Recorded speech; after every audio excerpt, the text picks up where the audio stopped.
क्या मांझी के मतलब जो मंत्रिमंडल है, जो मंत्री पद है उनका, वो छिन जाएगा? कैसी परिस्थितियां बन गई थी? जीतन राम मांझी को मनाने की लगातार कोशिश चल रही थी। वो एक गेम चेंजर के रूप में अपने आप को देख रहे थे। नीतीश कुमार से हमें मिलने जब नीतीश कुमार बुलाए थे तो उन्होंने एक ऑफर दिया था कि हम का विलय जदयू में कर दो।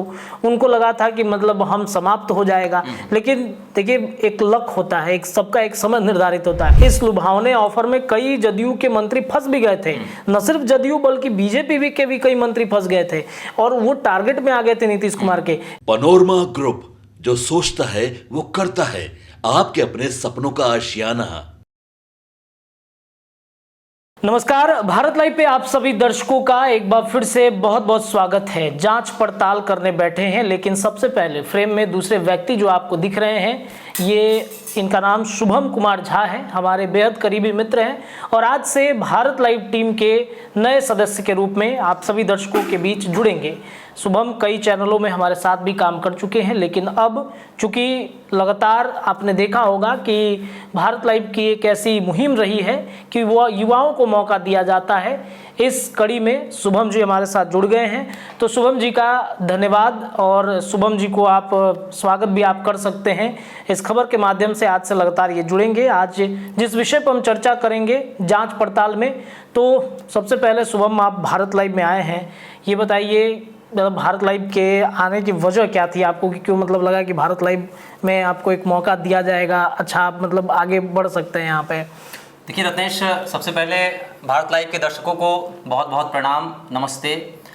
भारत लाइव जो है एक ऐसा चैनल है जो कहीं ना कहीं विश्वसनीय स्तर पर देखा जाए तो बिहार में टॉप 5 चैनलों में से भारत लाइव आता है। और मुझे मौका मिला है भारत लाइव में आने का, जुड़ने का, और मुझे काफ़ी अच्छा लग रहा है कि भारत लाइव में आज आपके साथ बैठकर और फिर आगे चलकर बाबा के साथ बैठकर विश्वसनीय विश्लेषण करने का मौका मिलेगा। बिल्कुल बिल्कुल। तो कहीं ना कहीं और भारत लाइव के जो दर्शक हैं वह बहुत प्रबुद्ध हैं, बहुत समझदार हैं, भारत लाइव को बहुत ज़्यादा प्यार भी करते हैं, साथ भी देते हैं। और आशा है कि मैं भी भारत लाइव में जुड़ा हूँ तो मुझे भी वैसा ही प्यार आशीर्वाद मिलेगा और पूरे विश्वसनीयता के साथ मैं खबर करूँगा, भारत लाइव के साथ लंबे वक्त तक जुड़ूंगा। यह दर्शक मुझसे अपेक्षा आशा भी कर रहे होंगे, तो बहुत बहुत धन्यवाद भारत लाइव के लिए। चलिए, जिस विषय के लिए हम चर्चा करने बैठे हैं शुभम, की बिहार के राजनीति में एक चर्चा उठ गया है कि मंत्रिमंडल विस्तार होने वाला है, बहुत सारी परिस्थितियां बन रही हैं।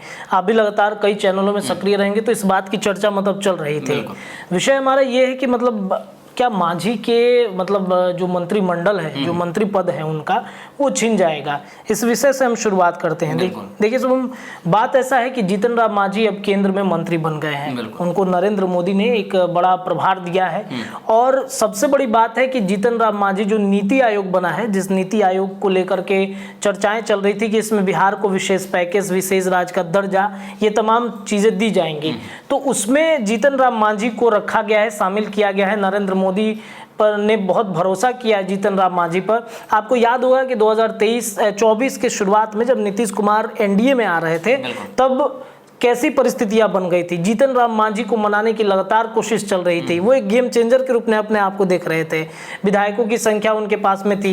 वो ऐसे पार्टी के नेता हैं, ऐसे पार्टी के मुखिया हैं कि 4 विधायक अगर इधर से उधर हो जाए उनके, तो नीतीश कुमार सरकार में आ नहीं पाए। अंत जीतन राम मांझी को मनाया जाता है, वो गेम चेंजर साबित हुए थे। काफी कुछ बयान आ रहा था कि हमको तो 2 मंत्री पद चाहिए, मेरे पार्टी से 2-2 मंत्री बनाइए आप। लेकिन देखिए, रणनीति बनाना एनडीए गठबंधन में बीजेपी के हाथ में होती है, क्योंकि बीजेपी शीर्ष नेतृत्व है, लीड करता है अपने एनडीए गठबंधन को। तो उसने जीतन राम मांझी को मनाया। उनके बेटे संतोष सुमन को 2-3 विभाग दिया गया है। संतोष सुमन की अगर बातचीत की जाए तो सूचना प्रौद्योगिकी विभाग है उनके पास, लघु जल संसाधन विभाग है और आपदा प्रबंधन विभाग में, ये विभाग इनके पास 3 विभाग दिए गए हैं। और अब देखिए, अब की परिस्थितियां ऐसी हैं कि जीतन राम मांझी मतलब फुल कॉन्फिडेंस में है। नीतीश कुमार पर तरह तरह के बयान करते हैं। आपको याद होगा 3-4 दिन पहले, 1 हफ्ते पहले एक कार्यक्रम था, अभिनंदन का कार्यक्रम कार्यक्रम जिसमें वो नीतीश कुमार पर क्या क्या नहीं बोले थे। उन्होंने कहा कि मतलब हमारी पार्टी को समाप्त करने की कोशिश की गई थी। नीतीश कुमार से हमें मिलने जब नीतीश कुमार बुलाए थे तो उन्होंने एक ऑफर दिया था कि हम का विलय जदयू में कर दो। उनको लगा था कि मतलब हम समाप्त हो जाएगा, लेकिन देखिए एक लक होता है, एक सबका एक समय निर्धारित होता है। जीतन राम मांझी लकी साबित हुए, ये गया से चुनाव लड़ते हैं, चुनाव जीत जाते हैं और केंद्र में मंत्री बन जाते हैं। उनके अंदर एक्साइटमेंट इतनी ज़्यादा थी कि जब हम देखा कि जब मंत्रिमंडल का शपथ हो रहा था तब जीतन राम मांझी सबसे पहले जाकर कुर्सी पर बैठ गए थे। कोई मंत्री बैठे ना बैठे, लेकिन जीतन राम मांझी सबसे पहले जाकर के बैठे हुए थे और उनको एक बड़ी जिम्मेदारी मिली। लेकिन कहीं ना कहीं नीतीश कुमार से उनको एक बदला भी लेना था। नीतीश कुमार ने जो बेइज्जती उनको विधानसभा के अंदर की थी, उस बेइज्जती का बदला भी उन्होंने ले लिया। इस तरीके से बार बार वो नीतीश कुमार पर हमला भी कर देते हैं। अब देखिए 3 विभाग 3 उनके बेटे को दिया गया है। अब क्या है कि परिस्थितियां अब बदल गई हैं। बिहार में कई ऐसी घटनाएं राजनीतिक घटी हैं जिस वजह से नीतीश कुमार को अपनी पार्टी को भी बचाना है। एनडीए गठबंधन में भारतीय जनता पार्टी चाहता है कि नीतीश किसी भी वजह से मतलब अलग नहीं हो, क्योंकि इस वक्त नीतीश की वजह से ही आप मान के चलिए कि देश में सरकार नरेंद्र मोदी की बची हुई है। एक तरफ नीतीश है, दूसरे तरफ चंद्रबाबू नायडू है। तो ऐसा मतलब इनको रोके रखने के लिए वो सारे रोड़ों को दूर कर देती है। जहां आपने देखा सुनील सिंह को हटा दिया गया आरजेडी से। जैसे ही सुनील सिंह एक रोड़ा बन रहे थे, ऐसा लग रहा था कि सुनील सिंह को हटाने के पीछे की वजह जो है वो महागठबंधन में लाने की भी हो सकती है नीतीश कुमार की। तो इधर बीजेपी भी एक के बाद एक तरह तरह की चेंजेस कर रहे हैं। अब देखिए क्या है कि नीतीश सरकार बने हुए लगभग जनवरी से अगर आप आएंगे जुलाई तक की अगर बातचीत की जाए तो लगभग 6 महीने हो चुके हैं। 6 महीनों में अब क्या है, नीतीश कुमार को बहुत सारी राजनीतिक घटनाएं घटी हैं, तो उसमें कई ऐसे विधायक हैं, कई ऐसे मंत्री हैं जिनके बदलाव की चर्चा तेज हो रही है। तो इस वक्त बिहार में वो बदलना बेहद जरूरी है, क्योंकि सबको सेट करना है, सबको लेकर के चलना है। एक भी विधायक अगर नीतीश कुमार का अलग हो गया तो मान के चलिए नीतीश की पार्टी डैमेज होगी। तो सबको मतलब मौका देंगे तभी ना। मतलब रत्नेश ऐसे भी चर्चा थी कि कई विधायक इसलिए नाराज हैं कि 4-5 बार से विधायक बन रहे हैं पर मुझे मंत्रिमंडल में शामिल नहीं किया जा रहा। बिल्कुल आपने सही कहा। जब फ्लोर टेस्ट का समय था उसमें आपने देखा राजद की तरफ से 10 करोड़ का ऑफर दिया गया था और एक मंत्री पद का ऑफर दिया गया था। इस लुभावने ऑफर में कई जदयू के मंत्री फंस भी गए थे। न सिर्फ जदयू बल्कि बीजेपी के भी कई मंत्री फंस गए थे और वो टारगेट में आ गए थे नीतीश कुमार के। बीमा भारती इसी रडार पर चढ़ी और उनका देखिए क्या हश्र हो गया है। आज कल परसों नीतीश कुमार से मिलने भी गई थी, भले ही वो कहें कि ना नीतीश से हम मिलने गए थे अपने क्षेत्र की समस्या को लेकर, लेकिन नीतीश से वो गई थी, फिर एक बार पार्टी में शामिल होने के लिए ही गई थी। वो नीतीश से माफी मांगने के लिए भी जा सकती हैं, क्योंकि उनका राजनीतिक करियर देखिएगा आपकी अब लगभग समाप्ति की तरफ बढ़ चुका है। आरजेडी में गए वो एमपी लड़ने के लिए, वहां पे हार गई। उपचुनाव में भी आरजेडी ने मौका दिया, वहां पर भी हार गई। तो भाई तेजस्वी यादव भी तो सोचेंगे ना कि मतलब जीते हुए घोड़े पर हमने बाजी लगाई और घोड़ा फिर फिसड्डी साबित हो गया। तो ये कहीं ना कहीं उनके लिए भी एक संकेत था कि अब आरजेडी बहुत ज्यादा भाव उनको दे नहीं रहा है। तो उन्होंने सोचा कि फिर से हम अपने वापस नीतीश कुमार की पार्टी जदयू में चलते हैं, वहां एक मौका दिया जाएगा। तो ये सारी परिस्थितियां हैं और इस वजह से देखेंगे आपकी कई ऐसे विधायक थे जिनमें नाराजगी बढ़ी थी नीतीश कुमार की पार्टी और बीजेपी की पार्टी में भी। तो ये लोग भी अलग होने की बातचीत कर रहे थे। तो नीतीश कुमार चाहते हैं किसी वक्त की नहीं अपने विधायकों को हम पकड़ के रखें, कहीं जाने ना दे। 25 का चुनाव है। जो नीतीश कुमार 2020 से पहले नंबर 1 की पार्टी थे, 2020 में नंबर 3 पर चले गए। ये नीतीश कुमार मतलब अपनी बेइज्जती या फिर अपने ऊपर जो लग रहे आरोप है ना वो सहते नहीं हैं। ये आपको भी अच्छे से पता है कि नीतीश कुमार अपने ऊपर लगे आरोपों को दागों को धोलने की कोशिश करते हैं और इस वजह से तीसरे नंबर की पार्टी को अब नंबर 1 बनाना है। इस दरमियान नीतीश की अपनी तबीयत भी खराब होती है, तो नीतीश कुमार जा रहे हैं इलाज कराने के लिए। बाबा भी कह रहे थे, कल एक चर्चा जब हम लोग कर रहे थे तो उसमें उन्होंने कहा था कि नीतीश कुमार हष्ट पुष्ट रहेंगे, स्वस्थ रहेंगे तब न चुनाव प्रचार प्रसार करने जाएंगे। कई बार देखा गया है कि नीतीश की तबीयत बिगड़ी है, नीतीश पता नहीं क्या क्या बोल जाते हैं जिसमें एक गलत संदेश जाता है। ये घातक है एनडीए गठबंधन के लिए भी, ये घातक है जदयू के लिए भी। तो ये सारी चीज़ों को बचाव करने के लिए नीतीश कुमार को जाना पड़ेगा इलाज कराने के लिए। तो इसके लिए नीतीश कुमार पर बेहद जदयू जो है वो नज़र डाले हुए है और इस वजह से अपने विधायकों को लगातार सेट करने की कोशिश की जा रही है। अभी नीतीश मंत्रिमंडल में 30 मंत्री हैं, बीजेपी के भी हैं, जदयू के कोटे से भी हैं, निर्दलीय भी हैं। और अब क्या परिस्थिति हो गया है कि आपने देखा सुनील सिंह जैसे ही एमएलसी से हटते हैं उनके पीछे मतलब एक तरीके से कहा जाए ये चर्चा चल रहा है कि राजपूतों से नीतीश कुमार का कॉन्फ्लिक्ट रहता है हमेशा। नीतीश कुमार राजपूत समाज से आने वाले कई नेताओं को उन्होंने भविष्य मतलब पूर्व में भी ऐसा उन्होंने किया है, और आपने देखा सुनील सिंह को हटाए जाने के बाद ऐसा लग रहा है कि राजपूत समाज में नाराजगी कहीं ना कहीं बढ़ ना जाए। इस वजह से ये भी है कि भाजपा या फिर जदयू जो हो राजपूत समाज की सबसे बड़ी दुश्मन है जी। तो ये दाग को धोना है ना, इस दाग को धोने के लिए नीतीश कुमार जो है राजपूत समाज के नेताओं को अब मंत्रिमंडल में शामिल कर रहे हैं। आपने देखा राजपूत समाज के नेताओं को जो है मोदी कैबिनेट में भी नहीं शामिल किया गया, जिसे आनंद मोहन नाराज हो गए थे। आनंद मोहन ने कह दिया था कि 25 के चुनाव में इसका खामियाजा भुगतना पड़ सकता है। लवली आनंद को मंत्रिमंडल में शामिल नहीं किए जाने से वो नाराज थे। तो उन सभी लोगों को एक एक करके सेट करना है। ये भी संभावित है कि आने वाले वक्त में, चूंकि आनंद मोहन के बेटे जो हैं चेतन आनंद वो अब आ चुके हैं, हालांकि अभी तक मतलब जदयू वो इधर एनडीए में समर्थन उन्होंने दिया है, किस पार्टी में जाएंगे किधर जा रहे हैं वो अभी तक चर्चा इस बात की नहीं हुई है। लेकिन आने वाले वक्त में चेतन आनंद पर भी एक चर्चा है कि उनको भी नीतीश के मंत्रिमंडल में शामिल किया जा सकता है। मंत्रिमंडल में नीतीश के शामिल होंगे, राजपूतों में एक मैसेज जाएगा। इसके अलावा संजय सरावगी हैं भारतीय जनता पार्टी से, इनको भी शामिल किया जा सकता है। दूसरी तरफ शंकर सिंह हैं जो रुपौली में उपचुनाव जीत के आए हैं, निर्दलीय जीत के आए हैं, और उन्होंने कहा कि हम नीतीश के साथ हैं। नीतीश के साथ होने का क्या मतलब है कि नीतीश के समर्थन में है। निर्दलीय प्रत्याशी एक पहले से सुमित सिंह है यहाँ वहाँ पर, दूसरे शंकर सिंह आ गए, तो इनको भी मंत्रिमंडल में शामिल किया जा सकता है। भीष्म सहनी है, ये वही भीष्म सहनी है जिन्होंने सुनील सिंह के जो एमएलसी पद है, जो आयोग गठन हुआ है सुनील सिंह के खिलाफ में, एक आयोग बना था कि मतलब वो पूर्व में ही बना था। इस आयोग ने सुनील सिंह के आचरण को लेकर के एक रिपोर्ट दी कि लाल किताब छपा है। इस पूरे उस लाल किताब में उस आयोग ने क्या क्या किया है उस सबका जांच उसमें करके डाला गया है। तो भीष्म सैनी को इसका इनाम मिल सकता है। भीष्म सैनी ने ही सबसे पहले पहल की थी कि सुनील सिंह ऐसे ऐसे काम कर रहे हैं, इनको हटा देना चाहिए, इनको एमएलसी पद से मुक्त कर देना चाहिए, नीतीश का नकल करते हैं, नीतीश का आके यहाँ पर मिमिक्री करते हैं। तो ये कहीं ना कहीं भीष्म सैनी से जब हम कल बात कर रहे थे तो उन्होंने इस बात को स्वीकारा कि हाँ हम ही थे सबसे पहले जब हम गए और नीतीश कुमार के मिमिक्री करने वाले जो सुनील सिंह हैं उनको हटाए जाने पर हमने सबसे पहले रिपोर्ट दिया था। तो इसका इनाम नीतीश कुमार में दे सकते हैं, जदयू के एमएलसी भी हैं। इसके साथ साथ आपको बता दें कि मांझी के बेटे जो हैं 3-3 प्रभार के घूम रहे हैं और मांझी लगातार नीतीश पर हमला कर रहे हैं, इसका भी खामियाजा उनको भुगतना पड़ सकता है। इसमें से या तो सिर्फ 2 रहेगा या फिर 1 हो जाएगा, या तो सूचना प्रौद्योगिकी रहेगा या लघु जल संसाधन रहेगा। मुझे लगता है कि सूचना प्रौद्योगिकी विभाग संतोष सुमन से छीन सकता है। ये विभाग एक ऐसा विभाग है जिसमें बड़ी जिम्मेदारियां होती हैं और संभावित है कि नीतीश किसी अपने बेहद करीबी को, ये हो सकता है कि भीष्म सैनी को दे दे, नहीं तो संजय सरावगी को दे दे, इन दोनों में से सूचना प्रौद्योगिकी विभाग इनको मिल सकता है।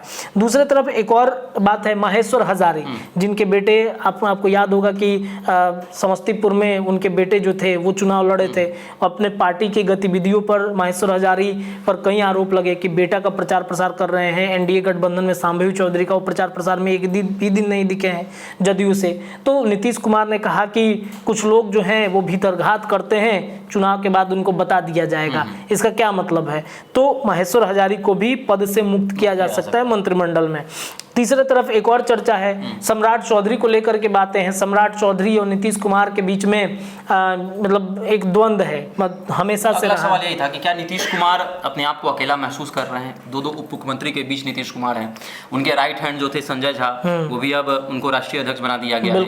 ललन सिंह है, वो भी केंद्रीय मंत्रिमंडल में शामिल हो चुके हैं। तो क्या नीतीश कुमार अपने आप को अकेला महसूस कर रहे हैं? वो चाह रहे हैं कि जदयू से एक उप मुख्यमंत्री हो जाए? बिल्कुल, बीजेपी ने क्या किया है कि 2 मुख्यमंत्री को उनके कंधे पर बैठा दिया है और वो नीतीश कुमार को लगता है कि ये बहुत भारी हो चुके हैं। एक भार को तो कम करना ही पड़ेगा। नीतीश कुमार की पार्टी जदयू से कोई भी नीतीश के आसपास नहीं रहता है। जहां पे भी जाते हैं ये दोनों मुख्यमंत्री, हर कार्यक्रम में इनको जाना ही पड़ता है। इस वजह से नीतीश कुमार चाहते हैं कि जदयू का एक डिप्टी सीएम हमारे साथ दिया जाए ताकि मतलब सामंजस्य जो है हमेशा बन सके। बीजेपी से सम्राट चौधरी और नीतीश कुमार के बीच में तलखियां रहती हैं। विजय सिन्हा भी बहुत ज्यादा नीतीश कुमार के मतलब गुडविल में नहीं है। वो भी आपको याद होगा कि सदन में किस तरीके से बात विवाद हो गया था उनके बीच में। सम्राट चौधरी तो बराबर हमले करते ही रहते थे। तो ये दोनों गुडविल में नहीं है। हो सकता है कि दोनों को हटा के किसी तीसरे बीजेपी को बैठाया जा सके या फिर जदयू से किसी एक महत्वपूर्ण व्यक्ति को दिया जाए। सवाल ये है रत्नेश कि अगर जदयू से एक और और भाजपा से एक अगर रहेंगे, अगर सम्राट चौधरी पर गाज गिरती है, जी। नीतीश कुमार को मौका भी है, अभी प्रदेश अध्यक्ष से सम्राट चौधरी को हटाया भी गया है, बिल्कुल, और भाजपा भी क्या आला कमान हो या बिहार भाजपा, इस प्रकार अश्विनी चौबे ने बयान दिया था, कहा था कि सम्राट चौधरी जो है वह लवकुश समीकरण हो या फिर कोयरी कुर्मी का वोट जो है नहीं ला पाए, तो क्या यह अच्छा मौका है नीतीश कुमार के लिए कि सम्राट चौधरी को हटा दिया जाए, इस पर भाजपा भी तैयार हो जाएगी? बिल्कुल, ये एक मौका है नीतीश कुमार के लिए, लेकिन ये फैसला शीर्ष नेतृत्व को करना है, जेपी नड्डा को करना है। ऐसा तो नहीं है कि सम्राट चौधरी ने मतलब बहुत वोट डैमेज किया है, उन्होंने बहुत मेहनत भी किया है। इसका इनाम, अगर मान लीजिए कि यहाँ से डिप्टी सीएम हटते हैं सम्राट चौधरी, तो उनको केंद्र में किसी अच्छे जगह पर सेट किया जा सकता है। और आपने बिल्कुल सही कहा कि नीतीश कुमार के लिए ये मौका है कि इसी मौके पर चौका मार दिया जाए, सम्राट चौधरी को साइड करवा देते हैं, किसी ऐसे व्यक्ति को ला करके डिप्टी सीएम रखा जाए जो सुशील मोदी के टाइप के हैं। मतलब सुशील मोदी और नीतीश कुमार के बीच में जो दोस्ती रहा है, राम लक्ष्मण की जोड़ी कही जाती थी, जैसे मोदी और शाह की जोड़ी कही जाती है, वैसे ही मोदी और नीतीश की जोड़ी, मतलब सुशील मोदी और नीतीश की जोड़ी कही जाती है। तो ये कहीं ना कहीं नीतीश कुमार चाहते हैं कि कोई ऐसा व्यक्ति बैठे मेरे साथ, कोई ऐसा व्यक्ति रहे जिससे हम सामंजस्य बैठा सके। अब बहुत सारी बातें जो हैं वो नीतीश कुमार सम्राट चौधरी से शेयर नहीं कर पाते हैं। नीतीश कुमार सम्राट चौधरी में वो बनता नहीं है, भले दिखाने के लिए कैमरे पे रहे कि हाँ दोनों साथ हैं, बहुत अच्छा है। यहाँ तक कि सम्राट चौधरी ने भी दिखाने की कोशिश की कि नीतीश जो कहेंगे हम करने के लिए तैयार हैं, लेकिन मेरी कुर्सी बची रहे। पगड़ी उतार दिया, प्रदेश अध्यक्ष की कुर्सी से भी उतर गए, अब खतरा डिप्टी सीएम पर भी है। तो वो चाहते हैं कि कोई ऐसा व्यक्ति हमारे साथ बैठे जिसके साथ सामंजस्य बैठ सकते हैं मेरे साथ। बहुत सारी चीज़ें होती हैं जो मतलब पार्टी के अंदर या एनडीए गठबंधन में या मंत्रिमंडल में एक दूसरे से मतलब सहमति हो सके, जैसे सुशील मोदी और नीतीश कुमार में था, तो ये सहमति नहीं बन पाता। इस वजह से नीतीश कुमार चाहते हैं कि कोई ऐसा व्यक्ति बैठे हमारे साथ जो हमारे साथ सामंजस्य बैठा सके, और इस वजह से सम्राट चौधरी की कुर्सी खतरे में आ गई है और उन पर गाज गिरना लगभग तय माना जा रहा है।